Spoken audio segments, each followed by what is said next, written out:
नमस्कार, शाम के 6 बज गए हैं। वक्त हो चुका है लोकतंत्र का। मैं हूं अंकित त्यागी। इस वक्त की तमाम बड़ी खबरें लेकर आपके लिए हाजिर हैं। सबसे पहले चलेंगे मध्य प्रदेश, जहां के खरगोन में दंगों के बाद कुछ नए वीडियो सामने आए हैं। ये उन दंगों की गहरी साजिश की परतें खोल रहे हैं। ऐसे 4 वीडियो सामने आए हैं जिससे जो 3 घंटे तक उत्पात मचा उसकी पूरी कहानी सामने आ रही है। प्रशासन किस तरीके से पूरा ये जो हमला हुआ, जिस तरीके की साजिश थी, इसको नाकाम करने में किस तरीके से प्रशासन की पूरी जिम्मेदारी अपनी तरीके से निभा नहीं सका, नाकाम रहा। हमारी टीम आज मौकाए वारदात पर भी पहुंची और हमने एक एक करके हर वीडियो की पड़ताल की। कोशिश ये की समझने की कि जहां से ये वीडियो आ रहे हैं वो जगह क्या है और उसकी स्थिति अब क्या है।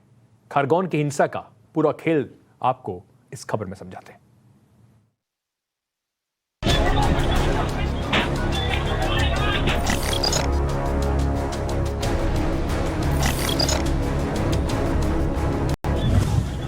भीड़ की बर्बरता,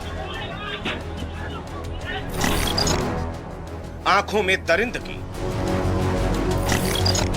लाठी डंडों से लैस, चेहरे पर नकाब, पत्थरबाजी और धमाका।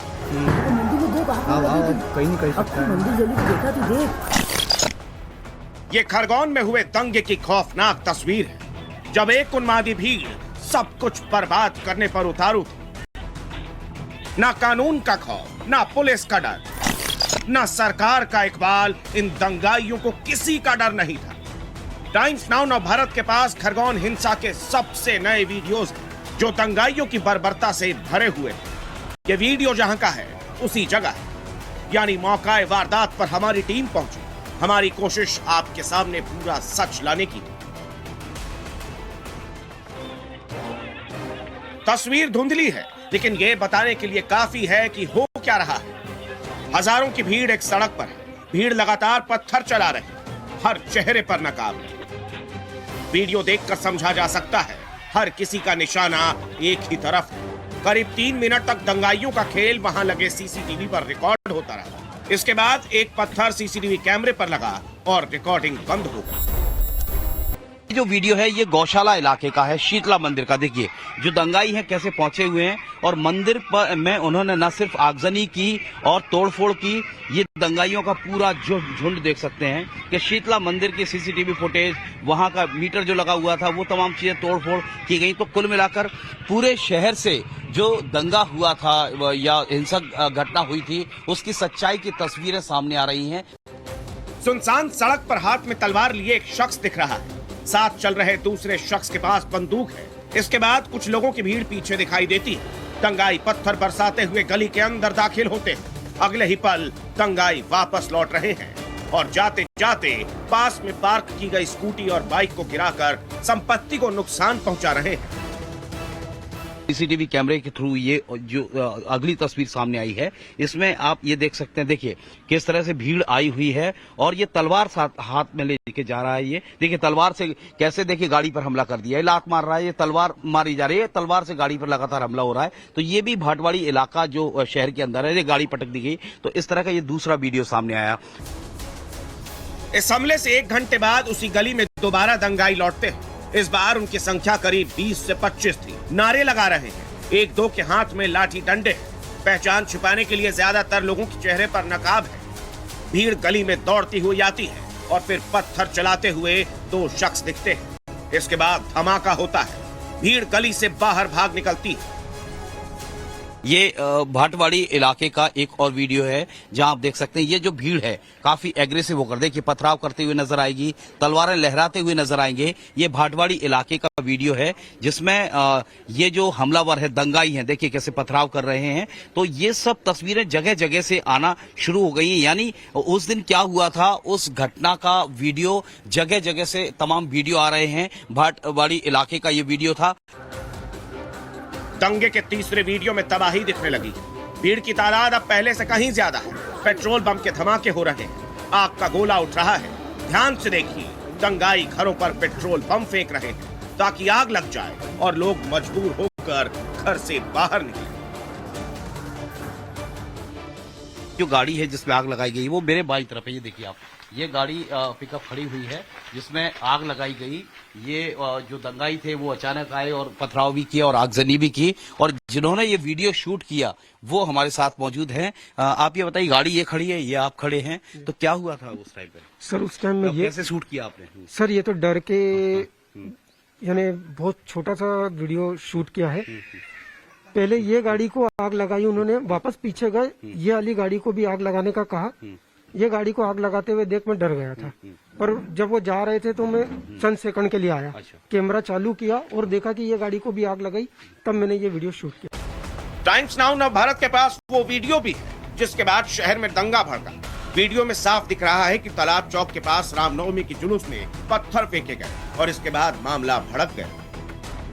पहला हिंसा का पत्थर कहां से आया वो हम आपको दिखा देते हैं। ये तालाब चौक का जो वीडियो है, आप अगर देख पा रहे हैं, थोड़ा यहां देखने की कोशिश करें कि ये जो भीड़ है सारी, इस भीड़ को सबसे पहले जो डिस्पर्स हुई, एकदम देखिए ये भगदड़ मची है, एकदम कहीं से पत्थर आए हैं और इस तरह से इस भीड़ पर पथराव हुआ। यानी ये जो प्रोसेसर निकल रहा था रामनवमी का, उस दौरान यहाँ इसी चौक पर पत्थर आए। कैसे आए, कहां से आए, वो भी हम आपको अभी दिखाएंगे, लेकिन इस वीडियो को देख लीजिए आप। अब इस वीडियो की सच्चाई हम आपको दिखाने के बाद उसी जगह से आपको बताते हैं कि ये जो तालाब चौक है ये मस्जिद है और मस्जिद के पास में ही ये गली है और यहाँ से पत्थर लगातार आए। यानी सीसीटीवी फुटेज में दर्ज टाइमिंग पर नजर रखें तो 10 तारीख को कम से कम शाम 6 बजे से रात 9 बजे तक दंगाई उत्पात मचाते रहे। सवाल उठता है कि खरगोन पुलिस ने तुरंत एक्शन क्यों नहीं लिया? 4 घंटे तक पुलिस और प्रशासन क्या करता रहा? मुमकिन है कि अगर समय से भारी पुलिस बल की तैनाती हो जाती तो दंगाइयों को काबू में किया जा सकता था। खरगोन से गोविंद गुर्जर के साथ bureau report, times Now Navbharat. सवाल है जो प्रशासन की नाकामी है उसको, चाहे खरगोन की घटना हो, चाहे कैरौली की घटना हो, कहीं पर भी अगर आप देखेंगे तो इन सब घटनाओं में ये कॉमन सवाल उठता है। अब टाइम्स ऑफ भारत एक जिम्मेदार चैनल है और हम कोशिश यही कर रहे हैं कि इस दंगे की रिपोर्ट को पूरी संवेदनशीलता से आपके सामने रखें। हमारी रिपोर्ट किसी एक वर्ग को टारगेट करने के लिए नहीं, बल्कि सच तक पहुंचने की एक कोशिश है। हमारे संवाददाता गोविंद गुर्जर मुस्लिम इलाके में भी गए और वहां पर उन्होंने लोगों की बात की, उन्होंने क्या कहा, किस तरीके से उनको उस रात को, उस दंगे के दिन क्या देखने को मिला, आपको सुनवाते हैं। दंगाइयों की कोई जात नहीं होती, मजहब नहीं होता, वो सिर्फ और सिर्फ सजा के हकदार होते हैं। ऐसे में पुलिस भी पूरी तरह से सारी चीजों को रिकॉग्नाइज कर रही है, वीडियोस को स्क्रूटनाइज कर रही है, कई लोगों को गिरफ्तार किया गया है। इस वक्त हम उस जगह पर खड़े हैं, ये जमींदार मोहल्ला है पीछे, और मेरे पीछे जमींदार मोहल्ला है और कैमरामैन के पीछे जो है वो खस बाड़ी मोहल्ला है। दो समुदायों के बीच का ये जो एरिया है, यहाँ 10 तारीख को जो बलवा मचा हुआ था, पत्थरबाजी जो हुई थी, देखिए आप, पूरा जो सड़क है वो साफ कर दी गई है। ईंट और पत्थरों से किस कदर हमलेबाजी शुरू हुई थी यहाँ पर, वो वहां आप देख सकते हैं। गाड़ी जो है वो गाड़ी जला दी गई है। इन लोगों से हम बात करते हैं। मोहम्मद रज्जब खान है। रज्जब खान, ये बताइए, जो माहौल बना हुआ है, आरोप लग रहे हैं कि भाई एक समुदाय ने दूसरे समुदाय पर हमला कर दिया, किस तरह की नफरत है ये? सर ये कुछ एक समुदाय ने दूसरे समुदाय पर हमला नहीं कर रहा, ये सर आपसी का इनका विवाद चला था, पीएल खेलते ये लड़ाई आपसी में। सर इनका पुलिस से भी मुठभेड़ हुई है, हिंदू समाज की, और सर उसके बाद पुलिस से मुठभेड़ होने के बाद इन्होंने मुसलमानों पे पथराव करे कि जना मुसलमानों ने ये दंगा हकवाए फैले, ये लड़ाई करी है, मुसलमानों पे सब सौंप दिया सर। और ये जबरन हमारा उपास चल रहा है सर, रोजे चल रहा है, परेशान कर रहा है सर, हमको ना खाने को दे रहा है ना पीने को दे रहा है सर। क्या एक तरफा कार्रवाई हो रही है? प्रशासन एक तरफा कार्रवाई कर रहा है? हाँ जरूर, वो जरूर, ये तो मानते हैं कि एक तरफा ही काम हो रहा है। वो कई वीडियो सामने आ रहे हैं जिसमें आप लोगों के लोग भी पथराव करते हुए, तलवार लहराते हुए दिखाई दे रहे हैं। ये बगल में जो मोहल्ला है, कौन सा, वो लोग आरोप लगा रहे हैं हमारी गाड़ी जला दी, दरवाजे तोड़ दिए। नहीं सर, ऐसा तो कुछ हुआ नहीं है। ये अपने आप ही गाड़ियों को जलाया आग लगाकर। अच्छा। और वो आरोप लगाया है इस मोहल्ले के ऊपर टारगेट बनाने के लिए। अच्छा, खुद ही दरवाजे तोड़ लिए, गाड़ी जला यानी खुद ही इन्होंने अपने आपस में तोड़ फोड़ कर गाड़ी को जलाकर और इन्होंने आरोप लगाया है। ऐसा है कि कहीं ना कहीं से दोनों समुदाय दोषी तो हैं कि एक तरफ से हमला हुआ। क्या आप लोगों को उकसाया गया? किस वजह से इस तरह की तस्वीरें वीडियो सामने आ रहे हैं कि उधर से भी हमले हुए हैं, इधर से भी हमले हुए हैं? सर हम सच क्या है? सर हम उपसाने में रहेंगे का हमारे बाल बच्चों का पेट भरेंगे कि उपसाने में रहेंगे सर? ये बोल रहे हैं पिछले 30 साल से आप लोग पूरे भाईचारे के साथ रह रहे थे यहाँ, अचानक कैसी नफरत आप लोगों में पैदा हो गई कि एक दूसरे समुदाय के आप दुश्मन? नहीं, यहाँ के तो लोग नहीं है सर। अच्छा, हाँ, यहाँ के लोग नहीं है, यहाँ के लोग ऐसा करेंगे नहीं। तो बाहर से कहाँ से आ जाते हैं? ये नहीं मालूम सर। ये जो है पूरी साजिश के तहत किया गया है। बाहर से कुछ दंगाई आए थे, वो लोग इसमें शामिल नहीं है। उनका कहना है कि हिंदुओं ने अपने घर, उनके सामान खुद ही जला लिए, खुद ही दरवाजे तोड़ दिए। तो ये उनके आरोप हैं, इनसे ही सामने हम पूछ लेते हैं। देखिए, हमने लोगों से पूछा खसखसवाड़ी में जाके, वो कह रहे हैं कि हम लोगों ने तो कुछ किया ही नहीं है, जो बाहर से आए और आप लोगों ने अपने घर दरवाजे सब तोड़ लिए, गाड़ी जला लिए। हम क्यों जला लेंगे? हम पागल हो गए क्या? हमारे दरवाजे जला लेंगे? और हम इतने संकट में, हमारा बच्चा घायल हो गया। आप देख रहे हो, आपकी शूटिंग ले रहे हो, वो घायल कैसा हो गया? हम हमारे बच्चे के सिर में पत्थर मार देंगे, गोली मार देंगे हम क्या? सच्चाई यही है कि दो समुदायों में जब जब तनाव हुआ है तो कोई ना कोई, बल्कि हर तरह से अगर आप देखा जाए, कुछ लोग अपने अपने मकसद के लिए तनाव फैलाते हैं और सबसे ज्यादा खामियाजा भुगतता है आम आदमी। 16 साल का शिवम पूजा करने के लिए मंदिर जा रहा था। इस दौरान हिंसा शुरू हो गई, उसकी चपेट में शिवम आ गया। आज हालात यह है कि वो बोलने की स्थिति में नहीं है। शिवम के परिवार पर इस हिंसा की दोहरी मार पड़ी है। 17 अप्रैल को शिवम की सगी बहन की शादी होने वाली थी। अब बेटा अस्पताल में जिंदगी और मौत से जूझ रहा है।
वो जो नॉर्मली खर्चा करते थे हम बच्चे लोग, वो पैसे बचा बचा करके बोला था कि नहीं, मैं तो दीदी की शादी में डीजे करूंगा।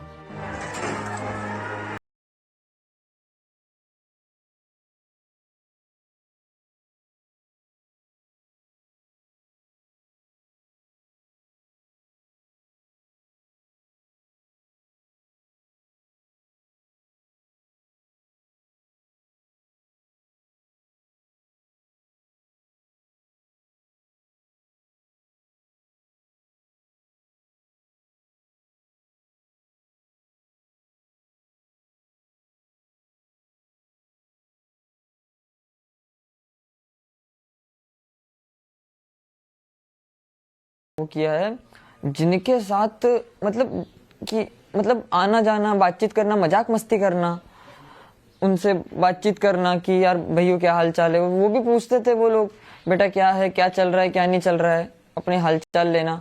उसके बाद उन लोगों के द्वारा ऐसा कार्य किया कि मतलब सोच सकते कैसी मानसिकता होगी उन लोगों की। दंगे में शामिल लोगों के चेहरे नहीं होते। तमाम दावों के बीच सच यही है कि इलाके में अब भी तनाव है। पुलिस एक्शन तो ले रही है, लेकिन ये परिवार अपनी सुरक्षा को लेकर डरा हुआ है।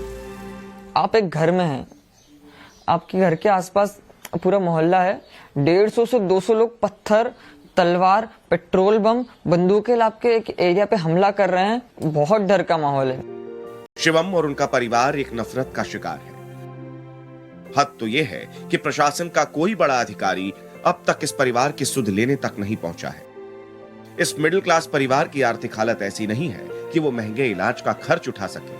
आसपास के लोगों की मदद से शिवम का इलाज चल रहा है, लेकिन उन्हें और मदद की जरूरत है। इसके साथ ही शिवम और उसके परिवार को सुरक्षा की गारंटी भी मिलनी चाहिए। जाहिर है पुलिस और प्रशासन को नींद से जागने की जरूरत है। Govind Gurjar, Khargone, Times Now, Navbharat. मध्य प्रदेश में जो हुआ वो आपने देखा, खरगोन की घटना। रामनवमी के जुलूस सिर्फ वहीं पर इस तरह की हिंसा नहीं हुई, देश में अलग अलग जगह कम से कम 4 बड़े ऐसे पूरे घटनाएं हुई हैं। इसमें अब एक गुजरात में बात कर लेते हैं। खंबात में जो हुआ वो भी एक सुनियोजित दंगा था। इस तरीके की जो खबर है ये कम से कम वहां की पुलिस के हिसाब से बताई जा रही है। लेकिन पुलिस जिस कब्रिस्तान की बात कर रही है, पुलिस कह रही है कि इस कब्रिस्तान, जिस मंदिर का जिक्र कर रही है, वहां पर अभी हालात क्या हैं, जमीन पर हालात क्या हैं, कहां कहां से एक पत्थरबाजी हुई, क्या हुआ। हमारे सहयोगी पूरे मौके की तलब लेने के लिए पहुंचे, मौका वारदात पर पहुंचे। महज 50 मीटर की दूरी पर किस तरीके से एक मंदिर और एक कब्रिस्तान जो है इसके बीच में कैसा दंगा भड़का, आपको एक रिपोर्ट दिखाते हैं।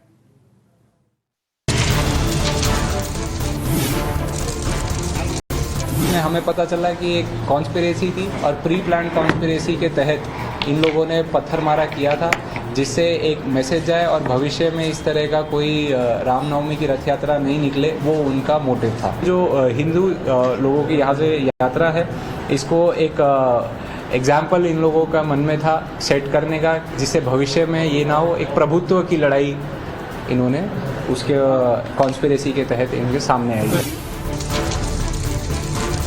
गुजरात के आणंद में रामनवमी के दिन हुई हिंसा पर पुलिस ने बहुत बड़ा खुलासा किया। आणंद के खंबात में जो हिंसा हुई उसे पुलिस ने एक सुनियोजित साजिश करार दिया। Times Now Navbharat reporter Amit Rajput उस जगह पर पहुंचे जहां ये हिंसा हुई। सबसे पहले आपको मैप के जरिए समझाते हैं कि शोभा यात्रा कहां से निकली, किस रास्ते पर गई, कितनी दूर गई और कहां ये हिंसा भड़की। खंबात के शकरपुरा इलाके में स्थित राम मंदिर से दोपहर 3:30 बजे शोभा यात्रा निकली। राम मंदिर से निकलकर शोभा यात्रा 50 मीटर आगे बढ़ी। पुलिस के मुताबिक यहां बने कब्रिस्तान से पत्थरबाजी शुरू हुई, जिसके बाद इस पथराव ने दंगे का सूरत ले लिया। यह खंबात का वही राम मंदिर है जहां से शोभा यात्रा निकाली गई थी। जब शोभा यात्रा निकाली गई उस दिन माहौल त्योहार जैसा था। ये वीडियो 10 अप्रैल का है, जब शोभा यात्रा निकाली जानी थी। Times Now Navbharat reporter Amit Rajput ने सबसे पहले मंदिर के पुजारी से जानने की कोशिश की कि आखिर उस दिन माहौल क्या था।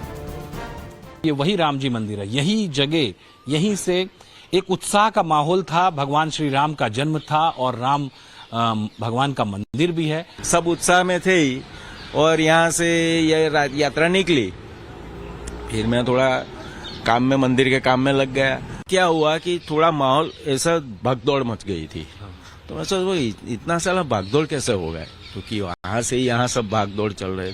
फिर मुझे पता चला कि भाई वहाँ पथराव हुआ है, वहाँ पथराव हुआ है। वहाँ तो जा नहीं सकते हम, वहाँ से पथराव हुआ है। तो आधे यात्रा के लोग उधर निकल गए, आधे जो गांव के जो थे, औरतें थी, बच्चे थे, सब बूढ़े थे। अभी क्या है कि वो लोग वहाँ पहुंचे थे, वहाँ हो गए सब, वहाँ से सब वापिस आ गए। राम मंदिर से शोभा यात्रा जिस रास्ते से निकली, टाइम्स नाउ भारत के रिपोर्टर उसी रास्ते पर आगे बढ़े। पूरे इलाके में एक अजीब सा सन्नाटा पसरा है। सड़क पर पुलिस की तैनाती है। महज 50 मीटर पर ही वो कब्रिस्तान है जहां से पुलिस के मुताबिक पत्थरबाजी शुरू हुई। कब्रिस्तान के अंदर और बाहर कोई नहीं। बिल्कुल मेरे पीछे आप जो जगह देख रहे हैं, ये वही जगह है भगवान श्री राम का मंदिर, खंबात का राम मंदिर। यहाँ से ही भगवान राम जन्मोत्सव की जो शोभा यात्रा है निकलकर बिल्कुल जो ये सकरपुरा कहा जाता है, ये इलाका खंबात का, इस तरफ आगे आ रही थी। और जैसे ही ये शोभा यात्रा राम जन्मोत्सव की आगे आई, तो बिल्कुल उससे 50 मीटर के अंतर पे मुश्किल से एक ये दरगाह आई हुई है, कब्रिस्तान भी है यहाँ पर मौजूद। और जिस तरह से पुलिस ने एफआईआर दर्ज की है, आणंद पुलिस और खंबात पुलिस ने जिस तरह से बताया है कि इसी जगह से जब शोभा यात्रा निकल रही थी, तब यहाँ से उस शोभा यात्रा पर पथराव किया गया। पुलिस इन्वेस्टिगेशन के मुताबिक इसी कब्रिस्तान के मौलवी ने हिंसा की साजिश रची। इसी कब्रिस्तान में पत्थरों को जमा किया गया। गुजरात पुलिस का कहना है कि यही वो मास्टरमाइंड है जिसने ये पूरा षड्यंत्र रचा। और लगातार 3 दिन तक जो बैठकें हुई, उस बैठकों के बाद में जब शोभा यात्रा यहाँ से निकल रही थी, तब यहाँ पर 100 से ज्यादा लोग इस दरगाह में मौजूद थे, पत्थरों के साथ थे, क्योंकि पुलिस का ये कहना है कि ये पूर्व नियोजित षड्यंत्र था।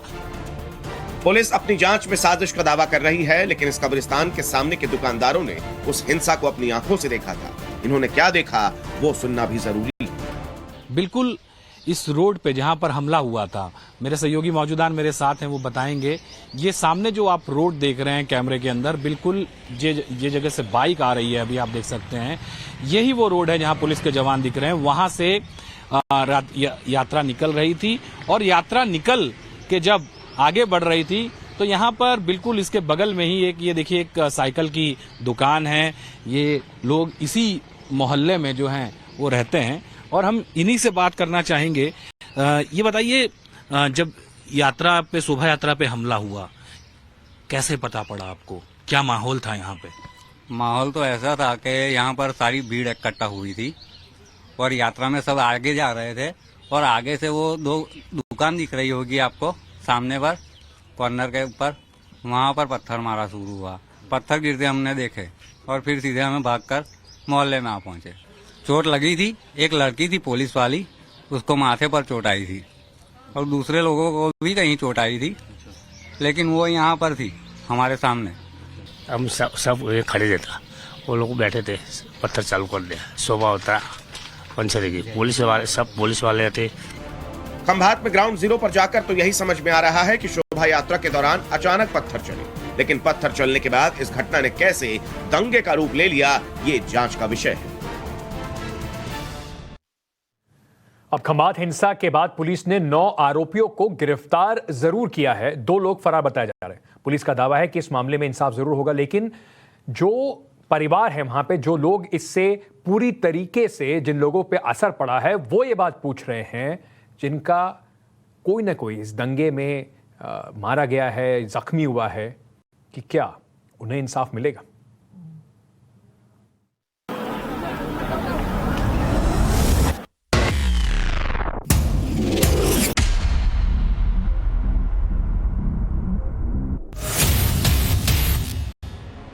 दो पक्षों के बीच हिंसा हुई, पत्थर चले, लाठियां चली, तलवारें चली,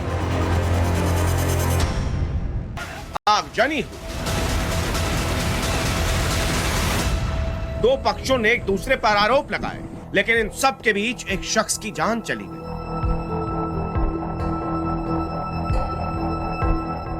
खंभात के रहने वाले 63 साल के कन्हैया लाल इस दंगे के दौरान मारे गए। कन्हैया लाल तो राम भक्ति में शोभा यात्रा के साथ निकले थे, लेकिन हिंसा के दौरान वो गंभीर रूप से घायल हो गए। कन्हैया लाल को अस्पताल में भर्ती करवाया गया, लेकिन उनकी जान नहीं बचाई जा सकी।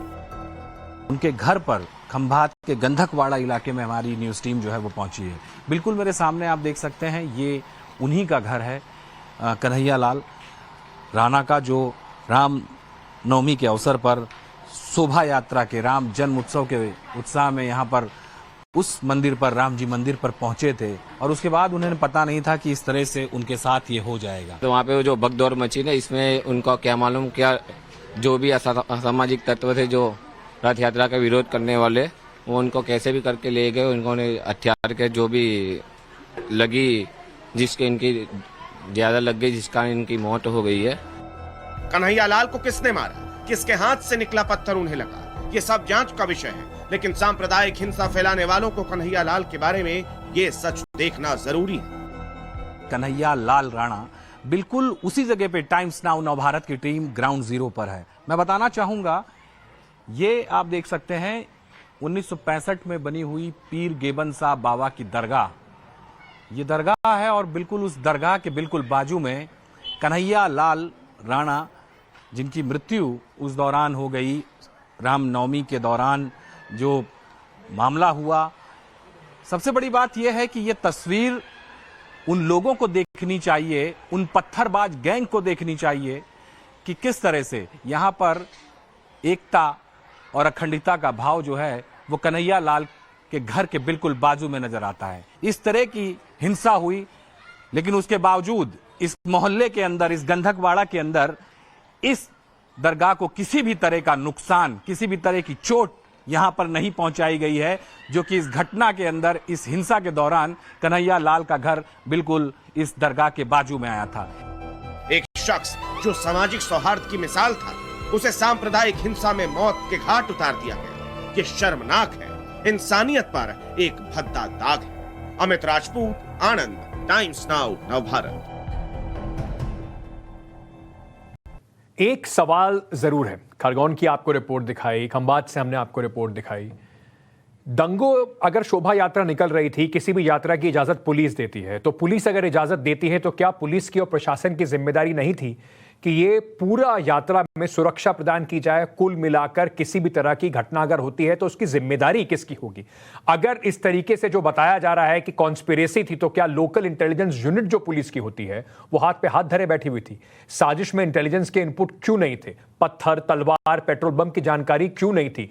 यात्रा में कई जगह से वीडियो आए कि लोग तलवारें लेकर यात्रा में जा रहे थे। इस यात्रा में तलवार लेकर जाने का मतलब क्या था? और अगर कोई कहीं पर इस साजिश को अंजाम देने के लिए हथियार लिए बैठा था तो पुलिस अपने हाथ पे हाथ धर के क्यों बैठी थी? क्योंकि अगर कहीं पर कोई मारा गया है, यात्रा की परमिशन पुलिस ने दी है, तो क्या यह जिम्मेदारी प्रशासन की और पुलिस की नहीं बनती? क्या उनके ऊपर कार्रवाई नहीं होनी चाहिए? यह एक बड़ा सवाल है। एक मुद्दा आजकल बड़ा शोर मचा रहा है, आप उसके बारे में बार बार सुन भी रहे होंगे। आजान और हनुमान चालीसा को लेकर एक पूरी जंग छिड़ी हुई है। महाराष्ट्र में आजान के लाउड आवाज के विरोध में अब जो जिस तरह का माहौल बन रहा था, जिस तरह का मुद्दा उठाया जा रहा था, उत्तर प्रदेश में भी पहुंच गया है। काशी से लेकर अलीगढ़ तक लाउड स्पीकर्स पर हनुमान चालीसा का पाठ शुरू हो रहा है। बहस के बेशुमार मुद्दों के बीच अचानक लाउड स्पीकर का जो विवाद है, क्यों वो केंद्र बनता जा रहा है? इस रिपोर्ट को देखिए। ये काशी, जहां बाबा विश्वनाथ है, जहां गंगा मैया है, जहां काल भैरव है, जहां संकट मोचन का पावन मंदिर है और जहां ज्ञानवापी मस्जिद है। लेकिन यहां इन दिनों अजान बनाम हनुमान चालीसा का संग्राम शुरू हो गया। मस्जिदों में लाउड स्पीकर को लेकर महाराष्ट्र के ठाणे से उठी चिंगारी अब देश के अलग अलग हिस्सों में शोला बनकर भड़क रही है। धर्म नगरी वाराणसी में भी कुछ ऐसा ही मामला सामने आया है। यहाँ पर एक शख्स ने अपने मकान पर लाउड स्पीकर टांगा है और उसके जरिए पांचों प्रहर हनुमान चालीसा का पाठ किया जा रहा है। ये इलाका साकेत नगर का है। संकट मोचन से महज 50 मीटर की दूरी पर ये इलाका है और यहाँ पर आप देख सकते हैं कि ये लाउड स्पीकर, 2 लाउड स्पीकर लगाए गए हैं और इन्हीं लाउड स्पीकर के जरिए पांचों प्रहर जो यहाँ पर हनुमान चालीसा का पाठ किया जा रहा है। जो काशी संसार की सबसे पौराणिक नगरियों में शुमार है, जो नगरी प्राचीन सभ्यता से भी पुरानी है, वहां घर घर पढ़ी और सुनी जाने वाली हनुमान चालीसा पर जंग क्यों छिड़ी है? आपको पूरी कहानी बताएंगे, लेकिन उससे पहले आप हनुमान चालीसा की इस मधुर तान को सुनिए, जो सनातन आस्था में यकीन रखने वालों के लिए पॉजिटिव एनर्जी की सबसे बड़ी केमिस्ट्री मानी जाती है।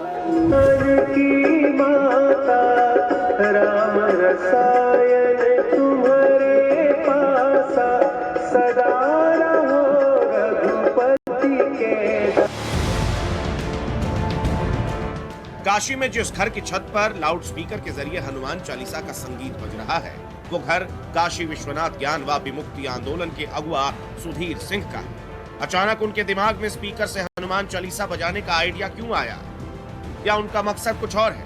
आप उन्हीं से सुनिए। अजान का कोई विरोध नहीं है।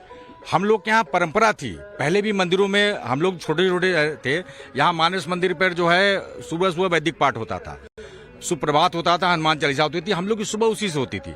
लेकिन धीरे धीरे जब सुप्रीम कोर्ट ने टिप्पणी की कि नॉइस पॉल्यूशन हो रहा है, मंदिरों से स्पीकर उतर गए। लेकिन इनके मस्जिदों पे जहां 2 स्पीकर थे, अब 10-10 स्पीकर लगे हुए हैं और इतनी तेज आवाज में अजान बजाते हैं कि सुबह 4:30 बजे नींद खुल जाती है। इन्हें एतराज इस बात को लेकर है कि ध्वनि प्रदूषण को लेकर सुप्रीम कोर्ट के ऑर्डर को नजरअंदाज किया गया। ऐसे में एक्शन के रिएक्शन के तौर पर अब काशी में भी बड़े पैमाने पर लाउड स्पीकर के जरिए हनुमान चालीसा बजाई जाएगी। काशी विश्वनाथ ज्ञानवापी मुक्ति आंदोलन के मुताबिक अब वाराणसी के हर मंदिर पर लाउड स्पीकर लगाए जाएंगे। फिलहाल ऐसे 101 मंदिरों को चुना गया है जहां स्पीकर लगाया जाएगा। इसके लिए वाराणसी के कारोबारियों से मंदिरों को गोद लेने की अपील की गई है, ताकि पुरानी परंपरा के अनुसार फिर से हनुमान चालीसा और शिव तांडव स्तोत्रम का पाठ शुरू किया जाए। अब सवाल ये उठता है कि क्या अजान के जवाब में लाउड स्पीकर से हनुमान चालीसा का पाठ किया जा रहा है? इस सवाल के जवाब में काशी विश्वनाथ ज्ञानवापी मुक्ति आंदोलन के लोग न तो इनकार कर रहे हैं, न ही इकरार। बिल्कुल बिल्कुल नहीं, हमको उनकी अजान से हमको कोई लेना देना नहीं है। हमारा ये है कि उनकी अजान भी होते रहे और हमारा जो वैदिक पाठ होता है, जो हमारी पूजा पाठ है, वो भी चलती रहे। उनकी अजान रहे, धीरे रहे, जिससे हमें डिस्टर्ब न हो। क्योंकि हम लोग ने जब कल यहाँ बजाया लाउड स्पीकर तो उनको तकलीफ हुई और आज उन लोगों ने अजान अपनी धीरे कर दी। तो हम भी यही चाहते हैं कि उनकी भी अजान वैसे ही होती रहे और हमारा अपना पाठ भी चलता रहे, हनुमान चालीसा भी चलती रहे। हम भी धीरे बजावें, वो भी धीरे बजावें, उनका भी धर्म जो है चलता रहे और हमारा भी धर्म साथ साथ चलता रहे। काशी में घर घर और मंदिर मंदिर हनुमान चालीसा बजाने को लेकर इस मुहिम से जुड़े लोगों का क्या कहना है, उसे सुनना भी जरूरी है। गंगा जमुनी तहजीब की बात होती है, हिंदू मुस्लिम भाईचारे की बात होती है। हिंदू से हमेशा से चारा बनता चला है। बिल्कुल आपत्ति नहीं होनी चाहिए। जब उनके अजान पे हमें आपत्ति नहीं है तो हमारे हनुमान मैं कॉलोनी वासियों की बात कर रहा हूँ। ऐसा ना हो कि आप पांचों टाइम अगर बजाएंगे तो उन्हें कोई आपत्ति। ये तो लोग घर घर में भी सुनते हैं, घर घर में भी बोलते हैं, इसके लिए किसी को आपत्ति नहीं होनी चाहिए। सारे लोग इस चीज से इतने खुश है, इतने खुश है, इतने खुश है कि चारों तरफ से लोग खुश हैं कि बहुत अच्छा काम माननीय श्रद्धेय सुधीर सिंह जी ने किया है, हम लोग के मार्गदर्शक बड़े भैया ने। अब आपको काशी से करीब 650 किलोमीटर दूर अलीगढ़ लेकर चलते हैं, जहां आरएसएस से जुड़े छात्र संगठन एबीवीपी ने शहर के चौक चौराहों पर लाउड स्पीकर लगाकर हनुमान चालीसा और दूसरे धार्मिक संगीत बजाने की मांग की। इसके लिए बाकायदा प्रशासन को चिट्ठी दी गई, 21 चौराहों की लिस्ट सौंपी गई। प्रशासन को ये भी देखना होगा कि ऐसे शहर में कितने स्थान हैं, कितनी जगह हैं जिन पर लाउड स्पीकर सुबह बजता है, 4 बजे बजता है, शाम को बजता है, दोपहर में बजता है। ऐसे कितने स्थान हैं जिन पर ध्वनि प्रदूषण का उल्लंघन हो रहा है। अगर उनका उल्लंघन हो रहा है, अगर प्रशासन उन पर ध्यान नहीं दे रहा है, तो हम भी उस उल्लंघन को करने के लिए तैयार हैं। एबीवीपी की अपील पर शहर के एडीएम ने फिलहाल कोई फैसला नहीं लिया है। एडीएम साहब का कहना है कि इस मुद्दे पर पहले वो सीनियर अफसरों से बात करेंगे, फिर कोई डिसीजन लेंगे। इसमें कुछ युवा हैं अलीगढ़ शहर के, उन लोगों ने एक ज्ञापन दिया है इस शहर के 21 चौराहों पर वो लाउड स्पीकर लगा करके और उस पर धार्मिक गीत और हनुमान चालीसा वगैरह बजाना चाहते हैं। उसके संबंध में एक ज्ञापन है, इसमें हम लोग उच्च अधिकारियों से बातचीत करेंगे और शासन को भी अवगत कराया जाएगा। फिर नियमानुसार जो भी इसमें समाधान होगा हम लोग कराएंगे। असम के हिंदुवादी नेता सत्यरंजन बोरा तो लाउड स्पीकर विवाद की आग को नई हवा देने में जुटे।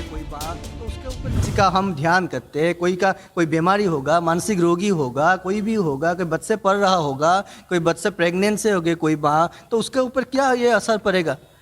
तो everyone has to think of it. It is not a part of their Islamic religion. It is Islamic religion के कंपोनेंट नहीं है।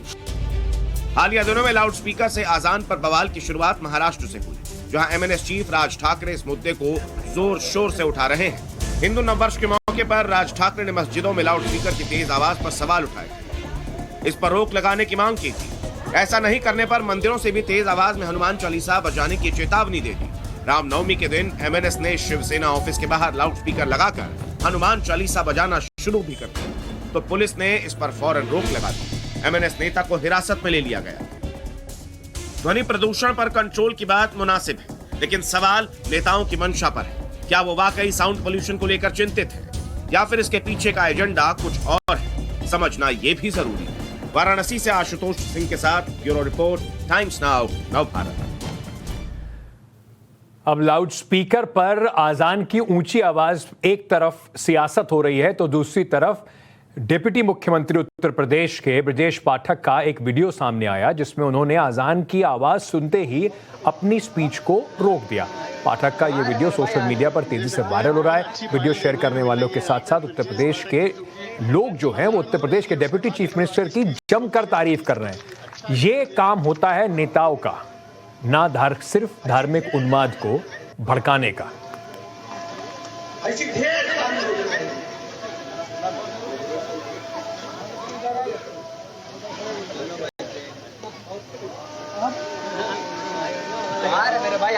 देख सकते हैं बहुत अच्छी पहल देखने को मिल रही है यहाँ पे ब्रजेश पाठक जी जो कि। चलिए, तो मुद्दों पर राजनीति क्यों नहीं हो रही? मुझे लगता है कि आप पिछले कुछ दिनों में हिजाब, हलाल और साथ ही साथ आजान और हनुमान चालीसा के ऊपर इतने सारा शोर मचा रखा है लोगों ने। बात यह है कि क्या देश के अंदर कोई असल मुद्दे रह नहीं गए? क्या असली मुद्दा लाउड स्पीकर है या फिर तेल के बढ़ते हुए दाम है? सीएनजी, पीएनजी महंगी होती जा रही है, क्या इस पर बात नहीं होनी चाहिए? हलाल मीट के ऊपर लोग बातचीत कर रहे हैं, पर दवाइयां महंगी होती जा रही हैं। इस पर कोई राजनीतिक पार्टी आपको आंदोलन करती दिखाई पड़ रही है क्या? कश्मीर फाइल्स को लेकर बहुत उन्माद हुआ, पर क्या फल सब्जियों के बढ़ते दाम, जिनसे मेरे और आपकी जेब पर, अपनी सेहत पर सीधा असर होता है, इस पर कोई राजनीति करता हुआ दिखाई पड़ रहा है क्या? कोई कोशिश करता दिखाई पड़ रहा है इन्हें कम करने के लिए? अब आप तय कर लीजिए कि इस देश में असल मुद्दे क्या हैं और किन मुद्दों पर इस देश की राजनीति को होना चाहिए। योगी राज में उत्तर प्रदेश की सूरत बदल रही है। शहरों के नाम बदलने का एक कार्यक्रम उन्होंने अपनी पहली सरकार में शुरू किया था, अब शायद वो दोबारा चालू कर दिया जाए। नाम बदले गए तो काम भी बदले जाएंगे। अब इस तरह का जो हमने एक नया तस्वीर जो है वो देखी उत्तर प्रदेश की जेलों में, कैद खानों में, जहां मुजरिमों के ठिकाने होते थे, वहां अब गायत्री मंत्र की गूंज सुनाई पड़ रही है। ये बदलाव कैसे हुआ, आपको इस खास रिपोर्ट में दिखाते हैं। गायत्री मंत्र का पाठ,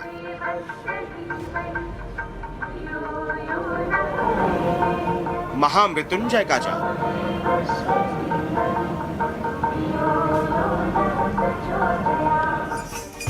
हारमोनियम, ढोल और मजीरे की धुन के साथ भजन कीर्तन और ध्यान की मुद्रा में ली।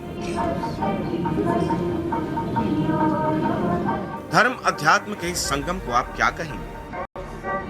ये कोई मठ मंदिर है या फिर किसी प्रवचन का नजारा? इस दृश्य को देखकर पहली बार आप इसे मठ मंदिर या प्रवचन ही समझेंगे, लेकिन अगर आप ऐसी कोई बात सोच समझ रहे हैं तो आप गलत हैं, क्योंकि ये न मंदिर है न कीर्तन मंडली। ये तो है देश की राजधानी के बेहद करीब उत्तर प्रदेश के गाजियाबाद की डासना जेल। इस वक्त मैं गाजियाबाद जिला कारागृह डासना में मौजूद हूँ, जहाँ देखिए कि जो जेल के अंदर जो कैदी हैं वो यहाँ बैठे हुए हैं और यहाँ पर मंत्र में का जाप कर रहे हैं, ध्यान कर रहे हैं और उस मंत्र के भाव में वो विलीन हो रहे हैं, ताकि जो नकारात्मक ऊर्जा के तहत ये यहाँ पहुँचे हैं अब वो सकारात्मकता में परिवर्तित हो और वो जो जिस तरीके से रत्नाकर डाकू मानवता के सच्चे ध्येय पर आकर के पूरे रामायण को लिख दिया था महर्षि वाल्मीकि बन करके, उस तरह के जीवन का परिवर्तन भी इनके भीतर हो। महंत योगी आदित्यनाथ की सरकार में यूपी का राजकाज पूरी तरह से बदल चुका है। योगी के हर फैसले में उनकी छवि का छाप साफ दिखाई दे रहा है। तभी तो अब यूपी की जेलों का माहौल भी बदल रहा है। जिस ठिकाने को कभी सजा की यातना के तौर पर जाना जाता था, अब उसे सही मायने में सुधारगर बनाने की कवायद चल रही है। जो तस्वीर आप देख रहे हैं कि मेरे आसपास में जो लोग बैठे हैं वो गायत्री मंत्र का उच्चारण कर रहे हैं। ओम भूर्भुवस्सुवः तत्सवितुर्वरेण्यं भर्गो देवस्य धीमहि धियो यो न प्रचोदयात्। ये तस्वीर जो है ये किसी प्रवचन या फिर किसी सत्संग कीर्तन के नहीं है, बल्कि ये तस्वीर जो है गाजियाबाद जिला डासना जेल की तस्वीर है। जो यहाँ पर ये वो कैदी हैं जिन कैदियों के ऊपर जो है तमाम तरह की धाराएं लगी हुई है और वो यहाँ पर बैठकर गायत्री मंत्र का जाप कर रहे हैं, महामृत्युंजय मंत्र का जाप कर रहे हैं, ताकि उसके जरिए ये अध्यात्म के रास्ते पर जा सकें और जो नकारात्मकता भरी हुई है वो नकारात्मकताओं से मुक्त होकर के जब यहाँ से जेल से बाहर निकल करके जाएं तो ये एक सभ्य समाज में पहुँचें और एक सभ्य समाज का निर्माण करें। इन कैदियों में कोई मर्डर का मुजरिम है तो कोई हत्या की कोशिश का आरोप, लेकिन अब सरकार के ऑर्डर का असर ये है कि कैदी सुबह शाम गायत्री मंत्र का जाप कर रहे हैं। भाई साहब आपका नाम क्या है? मेरा नाम अनीस है जी। ये बताइए कि क्या अपराध किया था आपने जो यहाँ पहुँचे, कौन सा धारा लगा आप पे? मेरे पे जी 80 की धारा लगी हुई है, 307 लगी हुई पुलिस की जी। आपका भाई साहब क्या नाम है और आप किस सजा काट रहे हैं? साहब मेरा मांगेराम श्री जयनारायण पंडित है और मैं 302 के केस में कारागार में बंद हूँ, सजा आफ्ताब हूँ। 30/11 की मेरी एंट्री है और जब से मैं संगीत में नाम लिया, ओम शांति का जाप करना शुरू किया, बड़ी सुकून है। सजा याफ्ता कैदी की बात सुनकर आपको डाकू रत्नाकर के महर्षि वाल्मीकि बनने की कहानी याद आएगी, क्योंकि जो शख्स हत्या जैसे संगीन जुर्म की सजा काट रहा है उसका दावा है कि गायत्री मंत्र के पाठ ने उसे एक नया इंसान बना दिया। क्या नाम है और आप कौन सा सजा काट रहे हैं यहाँ पे? मेरा नाम ठाकुर ऋषि प्रधान है, डिस्ट्रिक्ट बुलंदशहर रहने वाला, 302 के मुकदमे में। तो 302 का मुकदमा बड़ा गंभीर माना जाता है, तो जब आप यहाँ पे जेल के अंदर मौजूद हैं तो यहाँ पर ही जो आध्यात्मिक जो ये चर्चाएं होती है या फिर जो गान बजान आप लोग कर रहे हैं आध्यात्मिक तौर पे गायत्री मंत्र का जाप कर रहे हैं, तो इससे क्या कुछ परिवर्तन आपने अपने भीतर महसूस किया है? पहले जेल जब मैं जेल में आया था 11 साल में जेल में चल रही है तो ऐसा कुछ भी नहीं था। इस टाइम जब से ये गायत्री मंत्र का महामृत्युंजय जाप चालू हुआ, एक एनर्जी सी कारागार के अंदर आ गया, हर इंसान के अंदर परिवर्तन आ चुका हो। एक वक्त था जब यूपी के जेल महकमे का नाम कारागार विभाग था, लेकिन अब इसका नाम कारागार सुधार महकमा कर दिया गया है। ऐसे में नाम बदलने का असर जेल सुधार विभाग के काम पर भी दिख रहा है। पहले ये कारागार विभाग हुआ करता था कभी, लेकिन इसका नाम परिवर्तित करके कारागार प्रशासन एवं सुधार सेवाएं हो गया है। नाम ही अपने आप में पर्याप्त है जो इस विभाग का परिचय कराए। अब जो उद्देश्य है, मूल उद्देश्य सरकार का ये है कि जो यहाँ आए वो यहाँ से जब निकले तो उसमें सुधार हो, वो समाज की मुख्य धारा में पुनः स्थापित हो सके और एक आम नागरिक की तरह अपना जीवन व्यतीत कर सके। तो इसी उद्देश्य के साथ ये जो है ये सब कार्रवाई हो रही है। दासना जेल में वैसे तो हर धर्म के कैदी को उनकी मान्यताओं के मुताबिक पूजा, इबादत और अरदास की आजादी है, लेकिन यहाँ कुछ मुस्लिम कैदी ऐसे हैं जो गायत्री मंत्र और महामृत्युंजय के पाठ में भी शामिल होते हैं। यकीनन गंगा जमुनी तहजीब की दलील देने वालों को इस पर ऐतराज नहीं होना चाहिए, मगर कुछ मुस्लिम धर्मगुरु ऐसे भी हैं जो जेल को जंग के मैदान में तब्दील होने की आशंका जता रहे हैं। और अगर इस तरीके के कार्य जेलों में होंगे तो मैं समझता हूँ हर एक अपने अपने धर्म के अनुसार जेल के अंदर पूजा पाठ करेगा, तो जहां कैदियों को सजा के लिए रखा जाता है वहां एक अखाड़ा बन जाएगा जंग का। और जबकि हिंदू धर्मगुरु तो गायत्री मंत्र को हर जेल का जरूरी हिस्सा बनाने की वकालत कर रहे हैं। गायत्री मंत्र का वेदों में बहुत अधिक महत्व वर्णन किया गया है और ये तो प्रत्येक जेल में बजना चाहिए, क्योंकि इससे एक तो शांति प्राप्त होती है, सद्बुद्धि आती है, सद्विचार आते हैं, व्यक्ति के अंदर से दोष और दुर्भावनाएं मुक्त होती हैं। इसलिए गायत्री मंत्र तो हर व्यक्ति को जपना चाहिए और हर जगह बजना चाहिए, हर जेल में बजना चाहिए। योगी सरकार में जेल सुधार मंत्रालय का जिम्मा धर्मवीर प्रजापति के पास है। उन्होंने कामकाज संभालते ही जेलों में मंत्र पाठ का ऑर्डर जारी कर दिया था ताकि जेल का माहौल पॉजिटिव हो सके। प्रजापति ने तो जेलों में संतों और महंतों के प्रवचन का भी सुझाव दिया है। रणबीर कपूर और आलिया भट्ट की आज शादी संपन्न हुई। रणबीर कपूर के घर पर यह शादी हुई। सबसे पहले आपको ये तस्वीरें दिखा रहे हैं, इस वक्त आप एक्सक्लूसिव तस्वीरें देख रहे हैं। रणबीर कपूर और आलिया भट्ट की शादी के बाद की तस्वीरें हैं। ये मुंबई से सीधे आपको ये तस्वीरें इस वक्त टाइम्स ऑन भारत पर दिखा रहे हैं। शादी के बाद की पहली तस्वीरें रणबीर कपूर और आलिया भट्ट की इस वक्त आप अपनी स्क्रीन पर देख रहे हैं। आज दोपहर में अपने परिवारजनों के समक्ष उनकी शादी संपन्न हुई है। रणबीर कपूर के घर पर यहाँ ये शादी का पूरा कार्यक्रम हुआ और इस वक्त जो आप ये तस्वीरें देख रहे हैं ये सीधे मुंबई से जो हमारा एक सहयोगी कंसर्न है ईटी नाउ, वहाँ से आपको ये तस्वीरें देख रहे हैं। ईटी टाइम्स की से ये तस्वीरें आपके सौजन्य से आपके पास आ रही हैं। रणबीर कपूर इस वक्त दूल्हे के पूरे जो अटायर है, जो पूरे वेशभूषा है, उसमें आपको दिखाई पड़ेंगे अपनी साफा और पूरे तैयारी के साथ। और साथ ही साथ आलिया भट्ट हैं। ये शादी के बाद शायद जो वहाँ पे फोटो सेशन चल रहा है उसकी तस्वीरें इस वक्त आपको दिखा रहे हैं।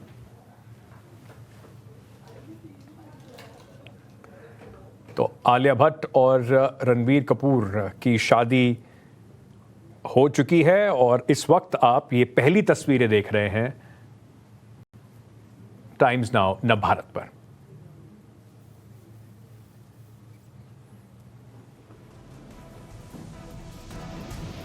बहुत सारे उनके फैंस हैं दोनों एक्टर्स के और टाइम्स ऑन भारत की तरफ से हम उन्हें अपने जो पूरा शादी का उनका आगे पूरा जीवन है उसके लिए बहुत बहुत शुभकामनाएं।